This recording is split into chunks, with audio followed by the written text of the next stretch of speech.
Eu nasci em Blumenau, no bairro da Itupavazinha, antiga Estrada da Cachaça, que lá passava contrabando da cachaça. E me criei à beira de um riacho, né? Nós éramos bem pobres. O meu pai trabalhava em fábrica, minha mãe agricultora. E a minha inspiração era o meu avô, ele que era o agricultor maior, o cara que desbravou a região. Inclusive ele que abriu as picadas para poder ter acesso à terra, né? Inclusive eles fechavam com porteiras. Às vezes ele tinha que ir com facão, tá, e coisa, porque ele ia de madrugada já vender a colheita, as coisas na cidade.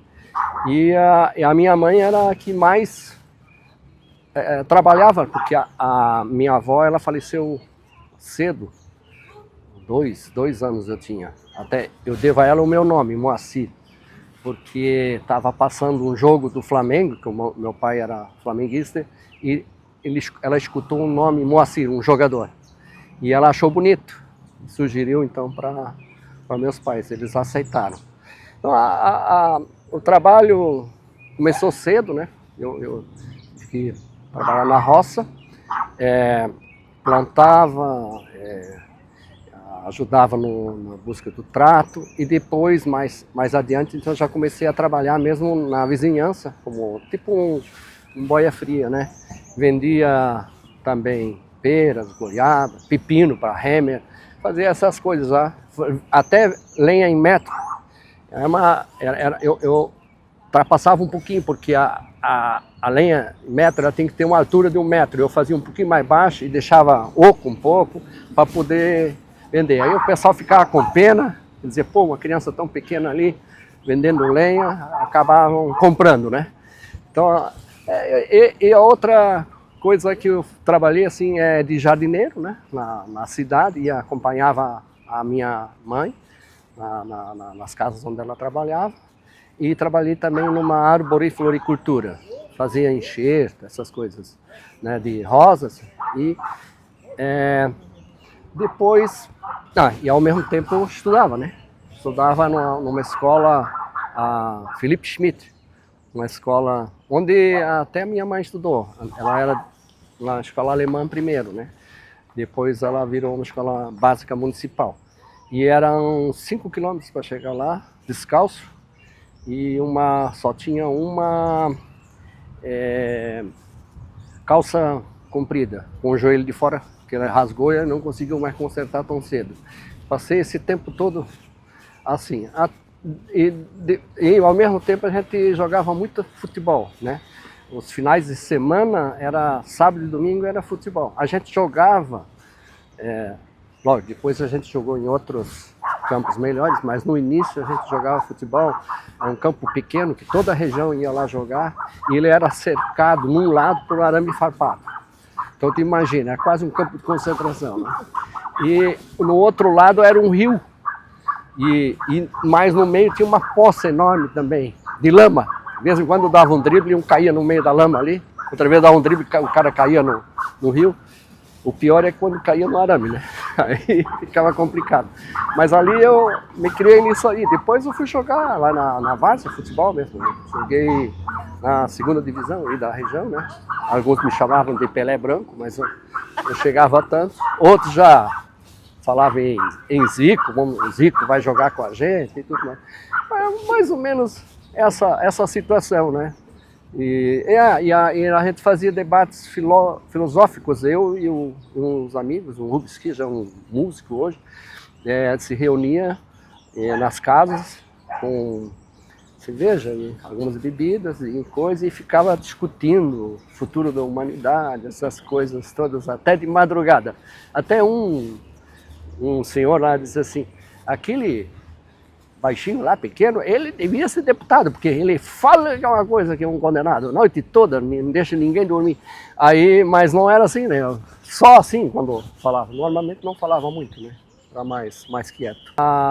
A escrita, eu na verdade entrei na aula com 9 anos só, né? E aprendi a ler em casa, né? Com a mãe. A mãe basicamente me ensinou. E eu sei que a primeira palavra era para escrever, era para ler, era maneco. E eu li manecuco. E aí eles ficam, poxa, e aí assim, mais devagar isso aí me marcou. Depois disso eu aprendi rápido. Quando cheguei na escola eu já sabia ler, mas entrei muito tarde. E o engraçado que os melhores, os primeiros colocados, eles ganhavam uma xícara verde. Eu, até a terceira série, eu estava com as 3 xícaras verdes em casa. E um dia desabou uma chuva e as xícaras estavam no armário lá no centro aqui, onde a gente morava. E desabou o armário e as 3 xícaras verdes quebraram. Até hoje. Eu quis colar, mas acabou ficando para trás. Mas fica na memória, né? A escrita, eu logo quando fui para aula ali, comecei a escrever bastante, assim. Sobressaía até nas redações, fazia umas redações, assim, estranhas. E falava palavras diferentes, e o professor dizia assim, até às 6 da madruga. Que madruga? Não é madruga, é madrugada. E assim, eu era corrigido desse jeito. E o primeiro livro que eu li foi de regras gramaticais. Eu não tinha lido nenhum livro ainda, achei um livro pequenininho, porque ele era fininho, eu digo, isso aí eu vou enganar o professor, vou ler. Aí quando me chamaram para explicar o livro que eu tinha lido, foi difícil. Aí não, mas não era esse tipo de livro que era para ler, a gente não tinha livro em casa, né? Só tinha livros de língua alemã, porque a minha mãe fala alemão, né? Então ela tinha esses livros da época da mãe dela ainda. Tinha a Bíblia traduzida, né? O alemão, enfim. Mas logo em seguida, então, eu comecei a escrever as redações e eu tirava nota boa em redação, que era complicado, né? Eu estava bem em matemática também. E tanto é que uma vez eles fizeram uma prova de matemática, uma questão só, o professor Adriano Goela. E o mais incrível, tinha 40 e todos erraram, menos eu. Eu acertei a questão. E o que aconteceu? Eu não ganhei 10. Ele fez uma nova prova e anulou aquela porque ninguém acertou, só eu. Tem umas coisas assim, fica como parece uma injustiça, né? Era para o prêmio no final, né? Tive que entrar de novo na luta. No quanto do jornalismo, assim, ainda acho que era a 4ª série, por aí, chegou lá na escola Felipe Schmidt, o Salésio Martins, que foi professor da Rose Laurindo. Eu ouvi a entrevista com vocês ali, ela ia falando do Salésio Martins. Só que ela encontrou o Salésio mais tarde, lá no Pedro II. Eu encontrei o Salésio antes, lá na escola Felipe Schmidt mesmo. E ele fez um teste, queria saber o que cada um queria ser lá no futuro. Aí eu não sei, porque como eu acompanhava muito a Voz do Brasil, eu estava sempre no rádio, né? A Voz do Brasil era... Eu até vou contar uma vez na Voz do Brasil, tinha sempre um aviso aos navegantes. Aí o cara disse, aviso aos navegantes. Aí deu um silêncio. Aí de repente o cara, não avisaram, não mandaram um aviso aos navegantes hoje. Não. Mas aí ele me perguntou assim, o que você queria ser? Eu acho que podia ser jornalista. Eu pensei, de repente, jornalista? Eu disse, mas em que jornal? Assim, eu acho que vou abrir o Diário das Selvas. Aí ficou aquela coisa do Diário das Selvas. Depois eu fui estudar lá no Pedro II. E acho que foi no primeiro ano que eu quis trabalhar, até lá só trabalhava na roça, né? E aí apareceu um emprego, era lá no centro, na antiga TV Coligadas, né? Eles chamavam de Galegadas. E aí eu fui lá me apresentar, e o cara disse, pode Pode ser, preenche a ficha, tá, e coisa. E no dia que eu fui assumir, ele disse, não, mas não é aqui, é lá na rua São Paulo. Aí eu cheguei lá na rua São Paulo e entrei na antiga fábrica de chapéus Nelson. Entrei na fábrica de chapéus Nelson, tá, aqui, eu vou trabalhar aqui. Aí ele disse, não, acho que é no outro lado, é na outra porta, no lado, era o Jornal de Santa Catarina. Aí eu entrei, por isso que eu falo que eu entrei por acaso nessa história, né? E alguns dizem assim, pô, mas tu tem que defender, a profissão sempre defendi, né? Mas eu entrei por acaso, pela porta dos fundos, porque ali era a porta dos fundos também. E aí me receberam, deve ser no lugar do Sabino. O Sabino era um rapaz que estava saindo, que ia ser treinador de tênis no Banco do Brasil. Foi contratado e ele era o office boy. Então eu acabei entrando no lugar desse rapaz, acho que 15 por aí. E aí acabei entrando no lugar desse rapaz e aí me mandaram ir lá para a redação. Servir café, fazer as coisas, atender telefone. Primeiro telefone atendi de cabeça para baixo. Cabeça para baixo e aí o cara disse, não, vira o telefone. Aí o bullying era enorme. Aí na primeira semana mandaram eu buscar a Offset. Offset era, Santa foi o primeiro Santa Catarina a ter um jornal em Offset. Aí mandaram buscar, só que eu não sabia que era. Me deram um monte de tijolo amarrado e eu fui carregando para lá, e leva a Offset lá para o Montenegro, o cara do comercial, levava lá, o cara disse, não é aqui. Leva lá para fotografia, saí lá, levava para fotografia, leva lá para baixo na oficina, ia lá com aquele. Então foi um sofrimento.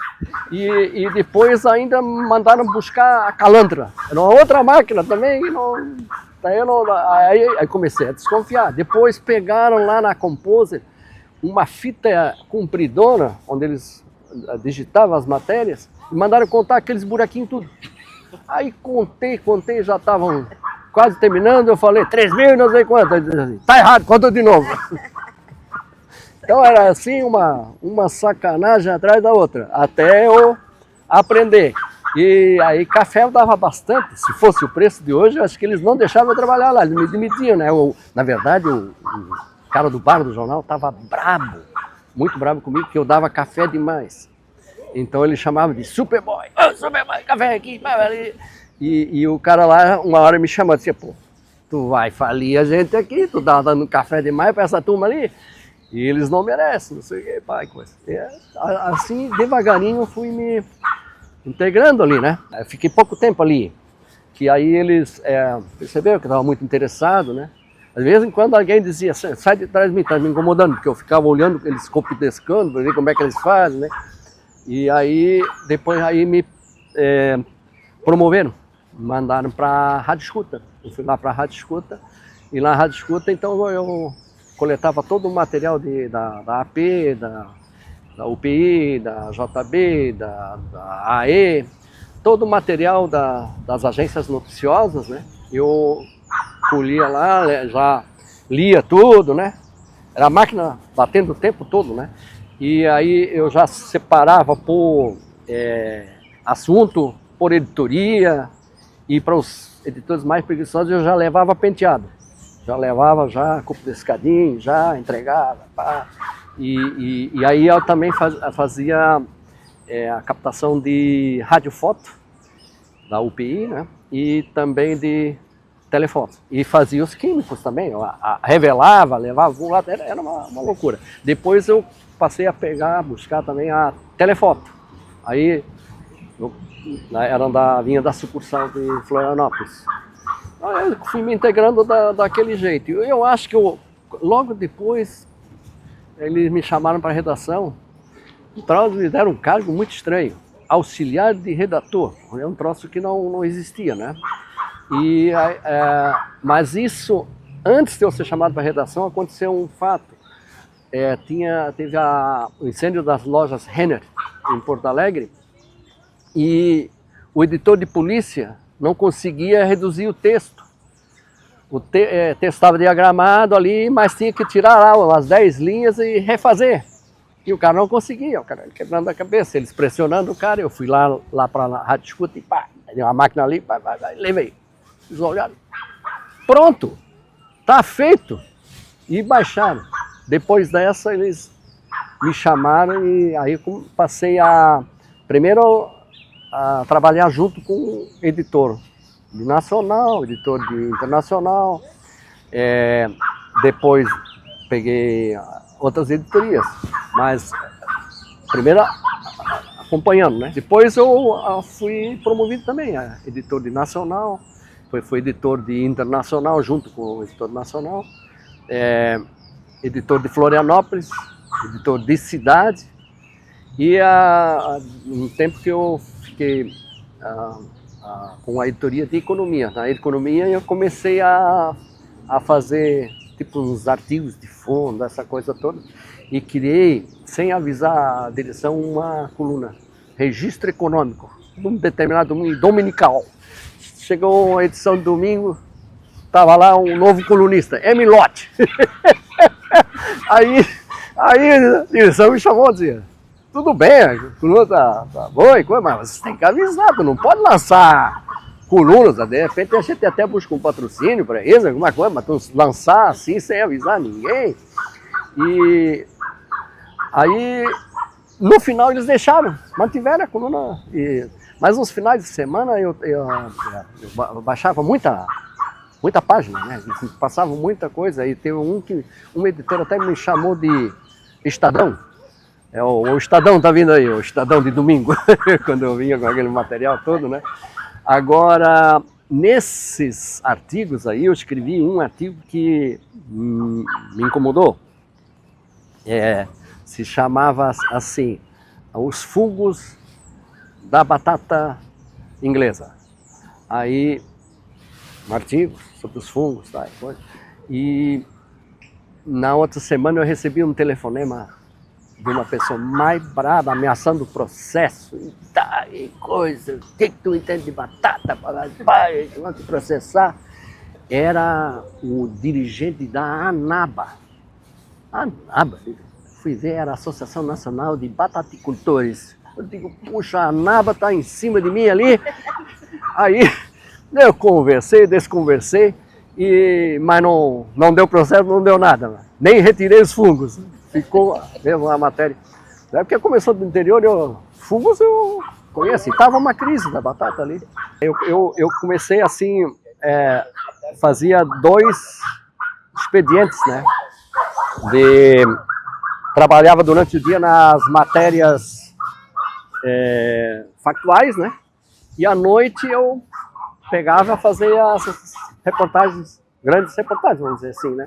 Pegava sobre igreja, sobre sindicatos, meio ambiente, agricultura, essas questões, ver como é o atravessador, né, dos produtos agrícolas. Eu ia atrás dessas coisas de desmatamento. Como é que essas pautas apareciam na tua cabeça? Para mim, quando eu cheguei aqui, tudo era pauta. Eu cheguei na cidade grande, assim, eu via pauta em tudo. Olhava uma pedra, ali é pauta, ali dá muro de pedra, ali dá coisa. E em tudo eu via matéria. E assim, assuntos das mais variadas áreas, né? A gente via muito problema, saneamento básico. Eu fiz uma vez uma matéria, até contei, que era assim, o catarinense bebe veneno. Era sobre a água que a Casan distribuía. Ela sempre dava um rolo, né? Agrotóxicos, essa coisa toda, né? A organização dos pequenos agricultores, a assistência à saúde dos agricultores, também é tudo coisa que vem lá do interior e que a gente via aqui a crise, né? O sofrimento dessas pessoas, as pessoas que vinham de fora, né? Enfim, e também a arqueologia, o Padre Hor, que eu descobri ali. Tem uma história muito engraçada com o Padre Hor, que eu fiz a matéria da Pedra Felícia. É uma pedra Pedra Fenícia, que ele encontrou e aí fez uma pesquisa no mundo todo. Ele encontrou em Gaspar, no mundo todo, para ver se ela era autêntica, essa pedra fenícia. E aí eu descobri que ela era falsa, mas ele não queria contar. Tinha um assessor dele que me contou a história, e aí a manchete: a pedra fenícia do Padre Horror é falsa. O padre queria me excomungar. Eu tinha matérias boas também com o padre Raulino Heitz. Raulino Heitz desmistificando aquela história da transmissão da malária pelos cactos, pelas orquídeas e não sei o que, né? Isso aí, ele também conseguiu mostrar que não era verdadeiro. Eles desmataram quase Santa Catarina inteira ali naquela época e era uma coisa em vão. E também as grandes enchentes, explicações para essas enchentes. Então eu buscava os pesquisadores também. E aí eu descobri muito a UFSC, né?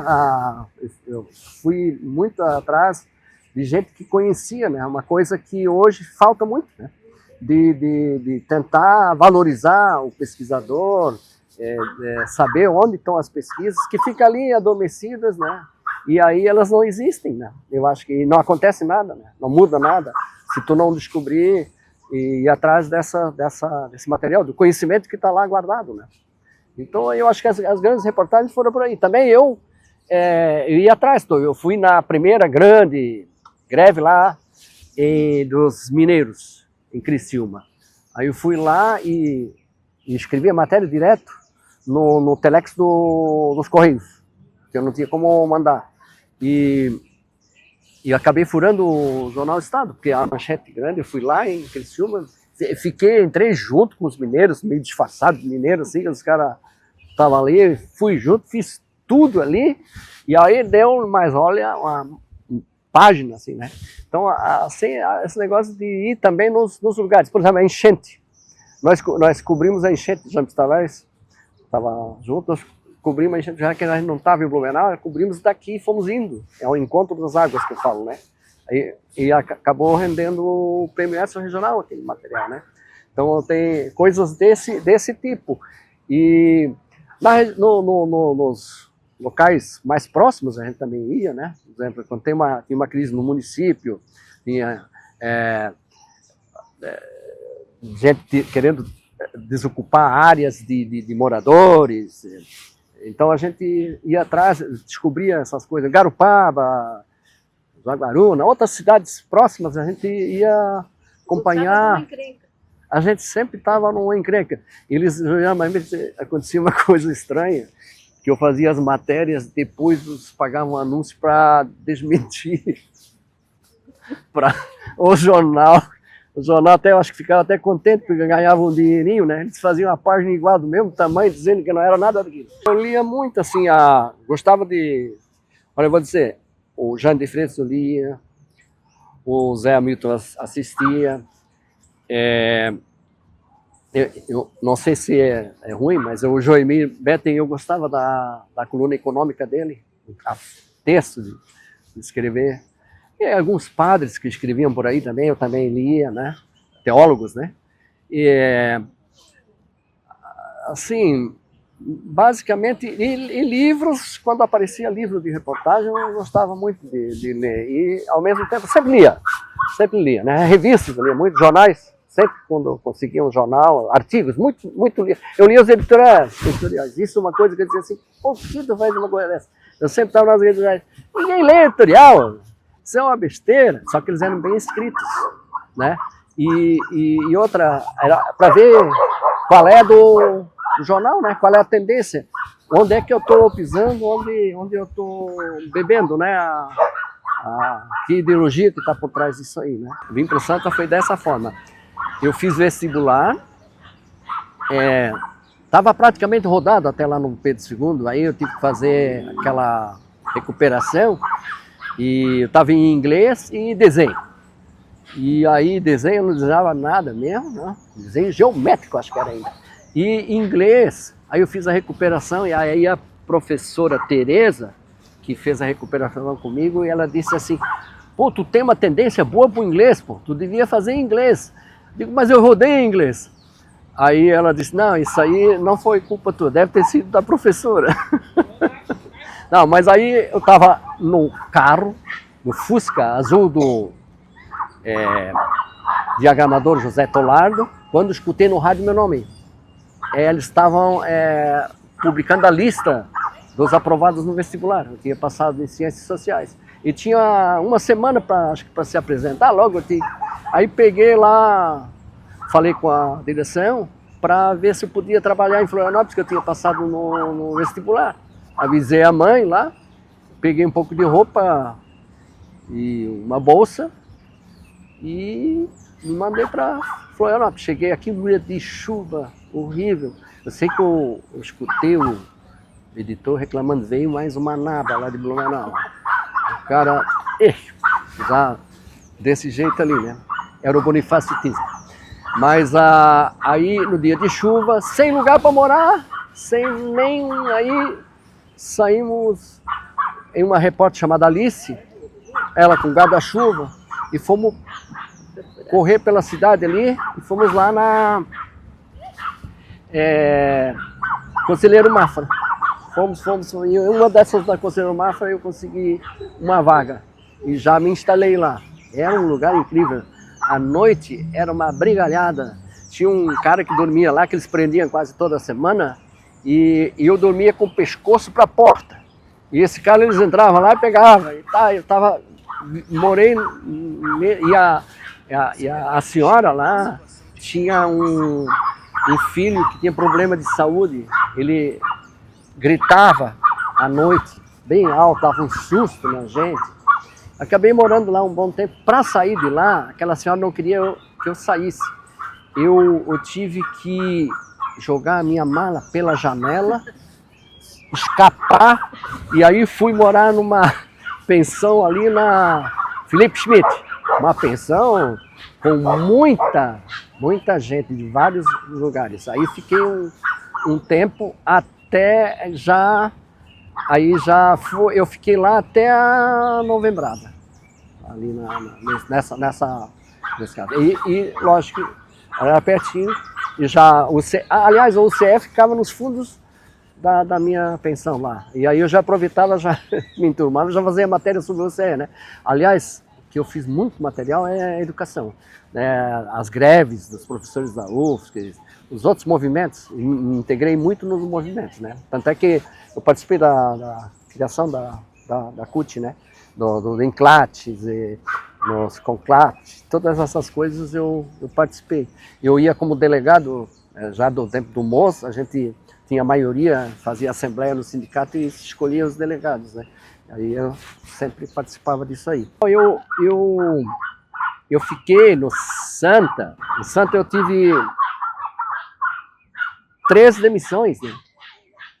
No Santa. Eu fui demitido em 79 já, quando foi feita a chapa do movimento de oposição sindical. Para eu ser excluído, porque não podia ser desempregado. Então a chapa da situação me impugnou. Primeiro me demitiu, depois impugnou. Só que aí eu fui reintegrado pela justiça, reintegrado. Naquela época, eles me colocaram dentro da redação, mas virado, como se tivesse castigo, com a cabeça para a parede. E eu sei que o Arthur Monteiro teve em Florianópolis e ele era brincalhão, né? Ele botou um bilhete assim: proibido jogar alimento para os animais. Botou uma placa ali, eles até ficaram. Mas aí eu voltei e fiquei, né? Aí depois eu acabei mais uma vez demitido nas diretas, em 84. Eu era o repórter das diretas, mas eu era tão direto nas matérias que eles acabaram me demitindo. Tive até solidariedade, mas nem muita, porque os caras também não queriam perder o espaço, né? Então aí fui demitido e naquela eu não fui reintegrado. Mas depois eu voltei no caderno C, acho que em 87, 88. E aí esse caderno foi premiado, ganhou o melhor caderno de cultura pela Associação Catarinense de Escritores e tudo mais. E ali naquela eu acabei também demitido porque eu escrevi um texto, o dono era o empreiteiro. Eu escrevi um texto fazendo uma resenha do livro do Samuel Weiner. Era tudo sobre empreiteiras. E no finalzinho eu coloquei que era como acontecia com o nosso jornal, porque eles eram assim mesmo. E no final eu coloquei também assim que o dono do nosso jornal se preocupa apenas com um leitor, o governador Pedro Luiz Campos. Mais nada, mais ninguém. E isso foi suficiente, claro, né? Que com essa... Aí eu tinha editado um jornal ainda, um caderno 100 inteiro. Eu fui demitido, não sou eu, o caderno junto. O caderno estava sendo anunciado no final de semana, mas tiraram tudo. E aí foi engraçado que eles queriam me demitir, mas eles não conseguiam, eles não me achavam. Aí publicaram uma nota dizendo abandono de emprego. E aí que estavam me procurando. Aí eles ficaram sabendo que eu tinha me refugiado nas matas lá da Itupovazinha, em Blumenau. Tu sabe que eles foram com o carro lá procurar? E eu vi o carro do jornal lá, eu digo, aí me escondi mesmo de uma vez. Aí não me encontraram. E aí, depois, como eles perderam os prazos todos, e não conseguiram fazer a demissão. Eu entrei com a ação, e aí o caderno desapareceu, mas aí me colocaram a trabalhar, foi até o Valdir Alves estava lá como chefe, e aí me colocaram a trabalhar à noite, fazer coberturas à noite, para me dar um castigo. Aí eu sei que foi bom porque tinha a Assembleia dos Bancários, essas coisas ali, eu já me senti ótimo, né? Comecei a fazer as coberturas à noite, até depois eu mesmo resolvi sair. Raríssima, coberturas à noite. Não, eles não faziam. Sempre era a última hora, mas aí tinha um espaçozinho, fazia no tamanho certo e eles não eram furados com isso, né? Então foi interessante, porque, veja, uma assembleia dos bancários, eles decidem uma greve naquela noite e o jornal não dá nada. Então foi uma coisa boa que aconteceu comigo também. Na UFSC... Quando que tu entrou? Eu entrei, acho que final de 79, ali. Depois eu fiz o concurso, mas entrei primeiro no HU, Hospital Universitário. Né? Aí fui para a redação depois, o Sadak me chamou para a redação. Aí eu comecei lá, assessoria de imprensa, fui chefe da assessoria de imprensa, chefe de redação só, né? Essas coisas. Só comecei a assumir cargo mais tarde ali, na primeira gestão, acho que foi 87, 86, por aí, o primeiro que me chamou foi o Bruno Schlemper. Foi logo que eu ajudei também a trazer a Raquel Moisés para a UFSC ali, foi naquele período que eu comecei ali. Mas eu já tinha muita ligação com a UFSC, né? Então acabei também tendo algumas dificuldades na própria universidade, já lá dentro, não é? Porque eles não estavam acostumados a fazer matérias críticas, né? Matérias no tempo do Bayer, o Bayer, eles queriam me tirar na época do Bayer, porque o Bayer é um cara bom, né? Porque ele, numa das crises, ele deu uma entrevista, e eu fiz uma página inteira, entrevista coletiva, e só a minha que deu problema. Por quê? Ele disse assim, eu estou tão chateado que eu vou acabar entregando as chaves da universidade, o governo, o MEC. E eu coloquei, abri com a matéria, vai entregar a chave, ele está ameaçando entregar a chave. Aí a página inteira, o que acontece? O MEC vai em cima, o governo federal em cima dele, e eles publicam uma nota de esclarecimento, não só em todos os jornais de Santa Catarina, como na Folha de São Paulo, também em tudo quanto é lugar, para poder resolver o problema e o governo não aceitar a chave, porque o governo queria aceitar a chave. Né? Então é isso aí, eles estavam assim, né? Eles queriam, não sei como é que ficou, mas eu sei que eles queriam que aquilo era motivo. Eu publiquei no Santa, né?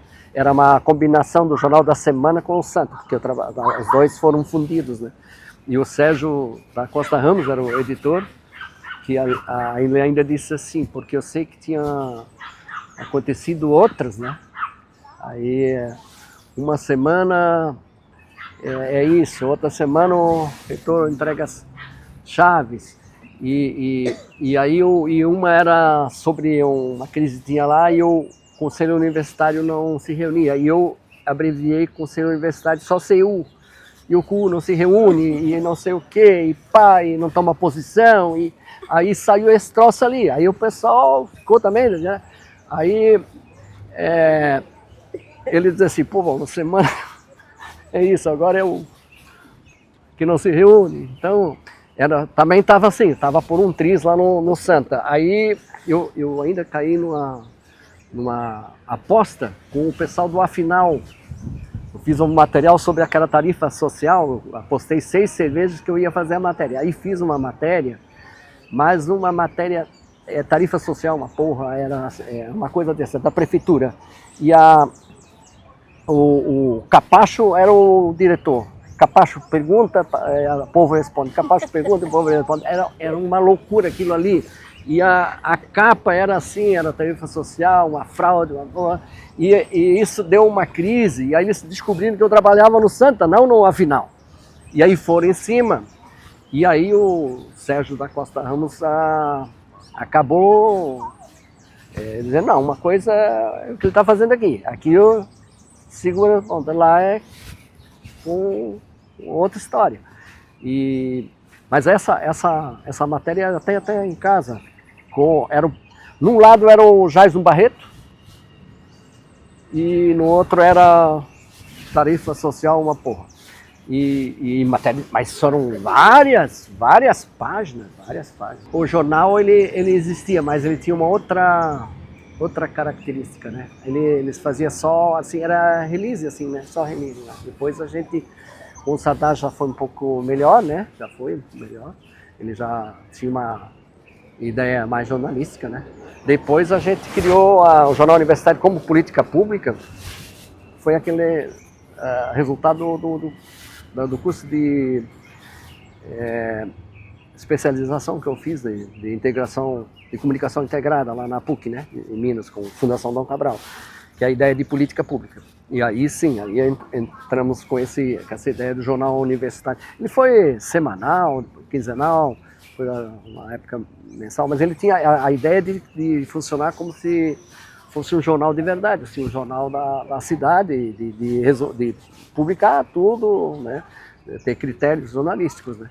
E foi um trabalho reconhecido, né? Muito reconhecido. Na verdade, muitas universidades tentaram copiar política e outras implementaram, né? E o trabalho do jornal universitário, o mérito, o principal mérito para a conquista do prêmio José Reis, eu acho que realmente foi o jornal universitário, com as matérias de pesquisa, de divulgação, né? E lógico, todo o trabalho da agência de comunicação, que também tinha uma preocupação em divulgar a extensão, ensino, pesquisa. Mostrar, por exemplo, que o HU é da UFSC, né? Que é o maior programa de extensão que a UFSC tem, é o HU, que infelizmente depois foi entregue para uma empresa, né? Então é assim, eu acho que tinha pauteiro, né? A gente discutia, brigava para disputar, enfrentava os ex-reitores, né? Tivemos crises com eles, né? E sobrevivemos há muito tempo, né? Até chegar ao desmantelamento. Eu acho que o primeiro desmantelamento foi ali quando o Áureo assumiu, né? O Áureo Moraes, né? Que aí tirou a Raquel, a Elaine, cometeu alguns equívocos, inclusive foi chamado para a comissão de ética da FENAGE, né? E foi salvo pela confraria, né? Um dos amigos que estavam lá naquela época, né? Essa que é a verdade. E depois eu sei que as coisas andaram novamente e eu acabei sendo chamado de volta, depois de ter ido para a editora, por 6 anos na editora, fui chamado de volta pelo professor Lúcio Botelho, que contra a vontade de muita gente, porque eles entendiam que não era para retroceder, né? Era para ter o controle. Até que o controle foi para... Estava na reitoria, né? Não estava mais não estava mais na agência de comunicação. A agência de comunicação não era só uma extensão, né, do gabinete. Virou chapa branca mesmo. Né? Isso aí era uma coisa que o MEC não aceitava, né? Eu recebi reprimendas na época do Goldenberg. Goldenberg uma vez encerrou uma entrevista, eu fiz uma pergunta, ele encerrou a entrevista, não fala mais nada. Então tinha coisas desse tipo. Eu escrevi um artigo sobre a comunicação num livro da FENAGE, onde eu denunciava como as assessorias de comunicação eram manipuladas pelo MEC, que faziam um jogo de mão dupla, vamos dizer assim, né? Mas era de controle mesmo, de chamar os assessores, de agradar os assessores para não ter material crítico. Então, eles não gostavam muito de que a gente levasse o jornal universitário, porque os outros levavam o jornal universitário e assim, mas acho que o humor nasce assim da necessidade também, de uma forma de dizer as coisas de uma forma um pouco diferente, né? E buscar um leitor para que ele tenha também ao mesmo tempo um divertimento e que ele assim abra os olhos e veja o que está acontecendo, né? E eu acho que também vem das leituras. Como eu gostava muito de ler as coisas de humor, e essas frases curtas, a síntese, então eu ia muito atrás disso aí. E eu acho que em casa a gente também era um pouco assim, né, meio durão, e na escola já era assim. Lá no Pedro II eu era bem engraçadinho. Uma vez a Raquel me falou assim, lá no prédio onde a gente morava, uma senhora perguntou: tu és esposa daquele engraçadinho, né? Daquele teu marido engraçadinho, né? Aí eu disse, engraçadinho. Então já tinha um pouquinho isso, né? De brincar, coisa. Não, hoje já nem tem mais tanto, porque, como a gente estava falando, né? A gente acaba perdendo a graça, né? Ver tanta coisa ao longo dessa vida, né? Isso aí era difícil. Eu criei algumas editorias, inclusive eu criei uma editoria de educação, também sem avisar os diretores, chamava Educando. Também fez bastante sucesso. Depois eu fiz uma página toda semana de agricultura, também espaço para agricultura.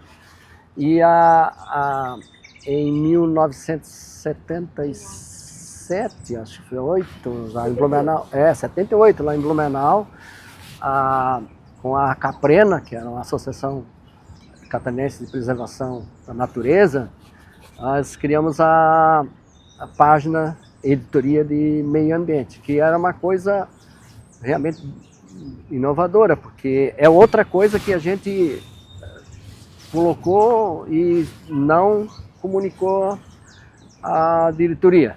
E ficou tão bom, né, que todo domingo saía esse material interessante, porque era as questões municipais, locais, estaduais, nacionais e até mundo, né? Então a gente tentava abarcar, que era uma coisa para ser permanente, e acabou sendo também muito útil, porque o jornal acabava sendo colecionado, eles levavam para a universidade, para as escolas, e virou um movimento de defesa do meio ambiente, né? Então, eu acho que nesse sentido foi com os professores lá, o Lindner, o Longo e o Baca, Eduardo Baca. O Baca é um cara muito importante para o meio ambiente e abrimos muito espaço sempre para ele. E ele realmente tinha uma preocupação grande, até que ele está por trás de um parque de meio ambiente ali perto da Hering, lá no fundo. Então ele depois foi diretor do Fritz Miller, né, lá em Blumenau. Eu acho assim desanimador, porque a gente não vê mais reportagem, né? E as coisas parecem tudo combinadas. E outra, não tem mais a questão presencial, né? Então, não vê, as pessoas não vão mais entrevistar, não vão mais aprofundar, não vão mais ver as coisas no local, como é que é. Então, é tudo na base da entrevista e da internet, né? Então, eu acho que realmente reportagem a gente quase não vê mais. E sobre essa questão do meio ambiente, ciências, coisas também, eu acho que ali falta muito espaço. Não tem mais espaço. O pessoal não tirou a ideia de que tem que ter uma editoria permanente, né? De divulgar pesquisa, divulgar meio ambiente, um espaço sagrado para aquilo. Então isso a gente saiu dos jornais. A gente também nem vê mais os jornais, né? Também a gente não consegue mais achar os jornais, né? Eu por exemplo, não consigo ler jornais só na internet, né? E os que estão aí no papel, né? Também estão muito complicados, né? O único que tem aqui, né? Eu já nem compro mais também porque é difícil a leitura, né? Além de tudo, e além de tudo, eu acho que falta uma revisão, assim, um pouco ser um pouco mais literário, mais criativo, né? Atraente, não é muito automatizado, assim, eu acho que não se faz mais um bom lead, né? Então, um bom título. É tudo assim, a facão, né? Código de ética, eu tenho uma boa contribuição. Eu fui 4 vezes eleito para a comissão de ética. E uma das coisas que eu fiz, escrevia bastante material sobre isso e distribuía nos jornais. Nos jornais do interior de Santa Catarina tem artigos sobre a ética na profissão, em revistas da FURB também, em vários lugares. E o código de ética, que não era conhecido, eu com o sindicato e a agência de comunicação, antes do departamento de imprensa e marketing, nós fizemos uma tiragem imensa de exemplares do Código de Ética para distribuição para os jornalistas, para os cursos de jornalismo e inclusive para entidades, para conhecer o que realmente é o Código de Ética, para os dois lados todos conhecerem, né? Não só o profissional, mas também a fonte, né? Conhecer o que realmente está no Código de Ética. Aqui, ó. Era o azulzinho. Fez sucesso aí. Isso nós distribuímos de forma massiva, com apoio da FENAGE, do Sindicato dos Jornalistas, em 2 edições. E então isso aí acho que foi um belo serviço, porque chega num curso e tu fala de ética, é como se eles nunca tivessem escutado. Além disso, muitas vezes nem os professores são assim os melhores, né? Também para ensinar ética. Então também tem isso, né? Às vezes nem professor conhece profundamente o assunto ou dá o devido valor, né? Eu estou olhando os bombeiros aqui. Um dos primeiros episódios da minha vida, quando eu tive problemas, foi lá em Blumenau em 1977, acho, que eu fui cobrir um desmoronamento de terra, e aí ficaram soterrados 2 trabalhadores. E quando a gente chegou lá, os bombeiros ainda não estavam tirando os corpos, ainda estavam começando a trabalhar, os funerários já estavam lá. E aí a gente descobriu que tinha uma informação, havia um esquema de informar e através de propina a funerária para já ir lá prestar o serviço. Então tinha gente do Corpo de Bombeiros na época. E isso me causou, né, um processo também. E depois foi, vamos dizer, esquecido, foi absolvido, vamos dizer assim. Mas eu fiquei em depoimentos até tarde da noite, perdi até meu ônibus para ir para Vazinha. E o engraçado é que o cara queria que eu dissesse o que eu não devia dizer, o que eu não podia dizer, e dando suco a noite toda para mim, até me largar de madrugada, o comandante, né? E aí eu fiquei a pé na cidade. Quer dizer, eu olhando os bombeiros ali, eu digo, pô, com vontade de pedir uma carona. Em sindicato eu comecei logo quando cheguei aqui. Logo eu descobri o sindicato. Aí os movimentos também me levaram para o sindicato. E aí nós fizemos muitas assembleias, né? A gente fazia muita proposta, né? Propostas que a gente aprovava ali e levava para a FENAGE, né? Até propostas do tipo assim, ter disciplina de ética, de ciência, de jornalismo científico, propor para editoras livros de ciência, né? Coisas desse tipo. A gente fazia propostas a respeito às 5 horas no serviço público. Isso aí foi uma conquista nossa. Nós levamos nos congressos e foi para Brasília, né? E foi aprovado, e graças a esse trabalho, dessa proposta que foi levada ali, nós temos as 5 horas no serviço público jornalista. Então, coisas nessa área que a gente trabalhava ali no sindicato, ia como delegado, né? E na eleição foi uma luta, né? O próprio fato de ser demitido por participação no sindicato já foi uma batalha. Chegar em pouco tempo, aí a gente já tinha levado a surra da Novembrada ali, que ainda o jornal elogiou o desempenho da polícia, né? O repórter todo machucado, todo arrebentado, e o jornal elogiando que foi um trabalho exemplar. Então, tudo isso aí, né, um contexto, né? E aí a gente, logicamente, foi para as eleições ali, né? Teve muita participação na FENAGE, esse negócio de delegado de base, diretor de base, delegado, essa eleição direta que eu participei, eu fui bem votado, eu era bastante conhecido no interior. O pessoal do interior gostava muito, porque o Santa, ele circulava, né? Ele circulava, e como eu fazia aquelas reportagens grandes, e sempre tinha alguém dizendo assim: como é que tu consegue escrever essas coisas no Santa? Como é que eles deixam? Teve um que disse assim: tu deve ter algumas costas quentes, alguém assim, né? Porque parece provocação isso que tu está fazendo, né? Abrir matéria assim, com texto agressivo, isso tudo. E como é que isso sai? Como é que eles deixam publicar isso, né? Então, eu acho que isso que, de alguma forma, contribuiu para ser o trabalho conhecido.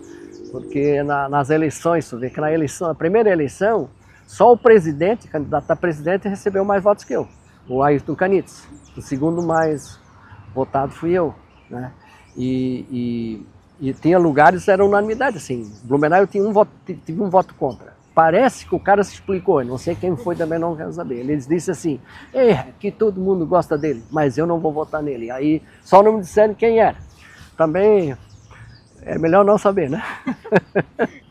Primeiro assim, eu nunca dei aula, né? Eu não tenho essa vocação para professor. Até o José Hamilton uma vez falou assim: tu devia ser professor. Mas assim, como, né? Só a ideia dele era porque, como a gente conversava, se desse para conversar desse jeito, poderia se dar aula, né? Mas não aquela teoria, aquela prática, a didática, essas coisas. Eu acho que, não vou dizer assim como alguns jornalistas falam: desistam da profissão, caiam fora, não entrem nisso, isso não vai dar em nada. Eu acho que tem que continuar realmente se formando muito, né, estudando muito, lendo muito, e eu acho, tentar mudar os paradigmas, né? O que é difícil, mas tem as redes sociais aí, eu acho que dá para trabalhar alguma coisa e tentar, de alguma forma, quando for trabalhar num jornal, ser criativo e prestar atenção no que está ocorrendo ao redor, né? Trabalhar com pautas, né? Ver ângulos diferentes, e eu acho que nunca deve perder essa preocupação com a ética e com o papel, vamos dizer, social, crítico, político, de ter a esperança de que ainda o jornalismo, de alguma forma, pode melhorar o mundo, pode transformar alguma coisa, né? Se não transformar, de repente, o próprio ambiente onde trabalha, ter mais, novamente, ter um pouco essa questão de companheirismo, né, de ter os colegas. Uma coisa que a gente sente muita falta é assim, a gente não consegue mais conversar com jornalistas, né? Tu não acha mais os jornalistas. Então, talvez na sala de aula seria uma boa oportunidade. Talvez até os próprios professores voltarem a levar jornalistas para a sala, para criar esse ambiente e essa troca, né?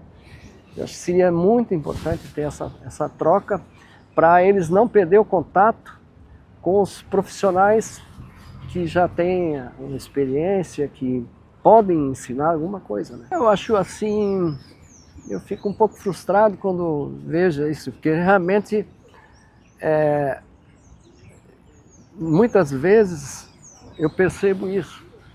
Eles não ouvem a gente, né? Você quer conversar com alguém e eles não sei se é preconceito, se é falta de formação ou falta de educação, né?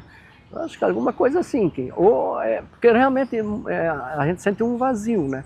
E as perspectivas, o nosso horizonte vai nublando, né, com isso, né? A gente realmente ficou decepcionado assim, com muitos profissionais novos que não querem aprender, né? Não querem trocar, não querem saber da experiência dos próprios colegas.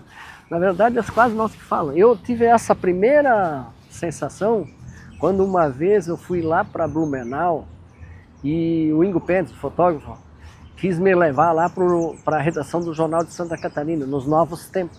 Aí ele me levou lá como se eu fosse um troféu, né? Ele queria me apresentar lá, né? Oh, isso aqui, ó. Querendo contar ali minha história. Ninguém ia nada, ninguém dava nada.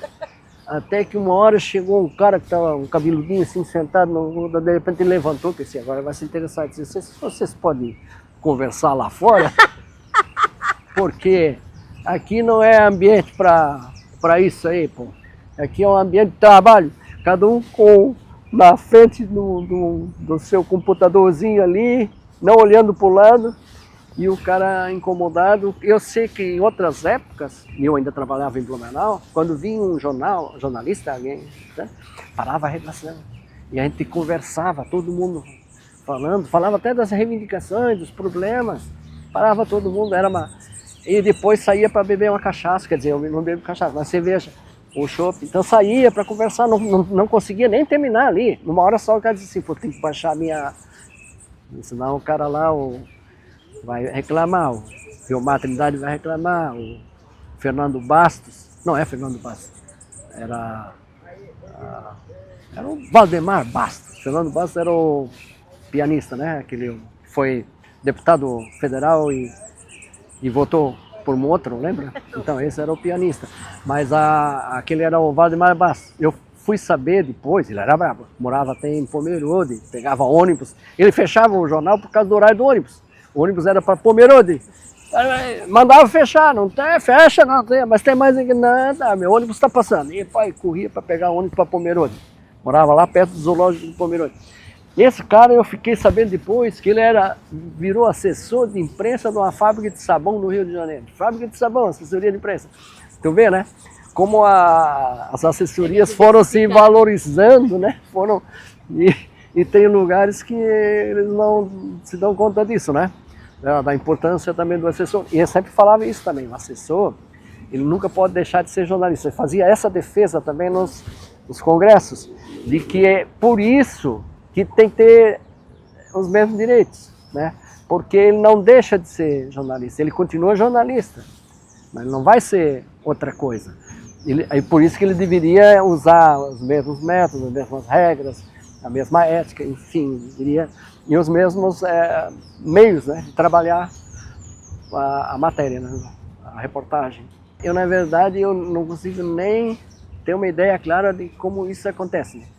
Porque eu vejo, assim, o cara faz a foto, o diagrama também, né? Na revisa ele não revisa, né? Isso não. Mas assim, ele faz tudo, né? Ele é multidisciplinar, eu só acho assim que pode ser bom para para o patrão, o empresário, alguma coisa assim, porque é menos emprego, né? Mas é a modernidade, né? As novas tecnologias chegaram e mudaram o próprio conceito de comunicação, né? Eu realmente não conseguiria, né, fazer desse jeito ali. Eu tive muito problema para sair da máquina de escrever para o computador, né? Dava um bloqueio e ficava enlouquecido, não conseguia nem escrever, né? Dava um bloqueio. E eu sempre digo que é um problema de saúde, né? Eu dizia, saúde mental, né? Realmente, eu não conseguiria fazer matéria. Eu escrevi tanto que os dedos estão tortos, né? Realmente no final do trabalho aí, o exercício não era mental, era físico mesmo. Eu só escrevia, basicamente era braçal o trabalho. O mental já nem acompanhava tanto, porque era uma luta para escrever as matérias. Depois tinha que pedir ajuda, né, para alguém digitar, aquela coisa, né. Então realmente essa mudança para mim foi rápida, muito rápida. E eu dou graças a Deus que eu envelheci rapidinho, porque senão eu estava desempregado, porque imagina, se eu não conseguiria me adaptar, não sei que tipo de trabalho que eles iriam me dar. Talvez pauta, dar uma ideia, ou revisão, mas normalmente não fazem mais, títulos também não fazem, então edição, sei lá, ver o que é mais importante, porque essas coisas a gente aprendia trabalhando, fazendo, e era super importante, né, tu saber a área, saber que editoria, o que é chamada, o que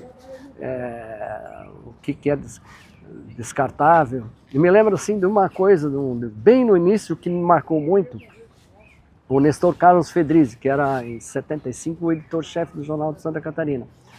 E logo em 76 eu já estava na redação, e aí veio um telefonema que uma balsa tinha encalhado, uma balsa estava à deriva. E o cara me contou essa história toda por telefone. E contou tudo, como é que estava, o desespero das pessoas. Escrevi umas 3 laudas disso aí, era exagerado, 3 laudas. Aí o Fedrizzi deu uma lida, assim, e aí ele perguntou para mim assim, é isso aí? Foi isso aí? Eu falei assim, acho que foi mais ou menos. Quê? Mais ou menos ou o quê? Acho. Rasgou tudo e jogou no lixo. Amassou e jogou no lixo. Eu sei que eu deixei ele sair, depois recolhi amassado o negócio e levei para casa. Mas foi uma lição, porque ou é isso ou não é, né? Mais ou menos. Então ele era muito rigoroso. Eu ainda nem estava na redação, fui quase demitido por ele, porque eu escrevi uma carta no jornal contra o atraso do ônibus da Itupovazinha. E assinei como Adolfo Bloch. Adolfo Bloch, pai. Cara, quando descobriram que o Adolfo Bloch era eu, e o Adolfo Bloch era do grupo, Boris, cara, então... E aí foi a primeira vez que eles iam aí, o pessoal da redação, solidariedade, não vamos demitir por isso, porque gente boa, trabalha pra caramba, e é apenas uma carta. Ele não queria se identificar, porque senão o pessoal o motorista do ônibus da Itupovazinha não leva mais ele para casa, né? Meu Deus, a gente vai ficar 2 horas falando. Acho que deu, né?